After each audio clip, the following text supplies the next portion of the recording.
ഈ പുതിയ വോട്ടർമാർ, പ്രത്യേകിച്ചും ഈ ജെൻസി എന്ന് പറയുന്ന നവ വോട്ടർമാർ, അവരോടൊക്കെ അങ്ങേക്ക് വെക്കാനുള്ള ഒരു വികസന കാഴ്ചപ്പാട് എന്താണ്? അവരുടെ ഒരു ആഗ്രഹത്തിനൊത്ത് നമ്മുടെ വികസന കാഴ്ചപ്പാടുകൾ മാറേണ്ടതുണ്ട്.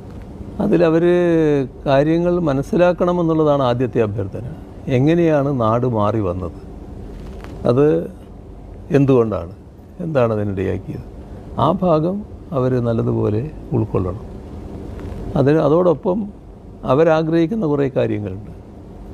ആഗ്രഹിക്കുന്ന കാര്യങ്ങൾ, ഒന്ന്, നമ്മുടെ നാട്ടിൽ തന്നെ നല്ല രീതിയിലുള്ള വിദ്യാഭ്യാസ സൗകര്യം വേണം.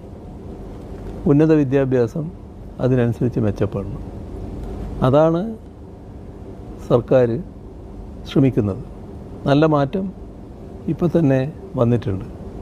ഉന്നത വിദ്യാഭ്യാസ മേഖലയിൽ കേരളം ഇപ്പോൾ ഒരു തള്ളപ്പെട്ട സംസ്ഥാനമല്ല. മറ്റ് സംസ്ഥാനങ്ങളുടെ കൂട്ടത്തിൽ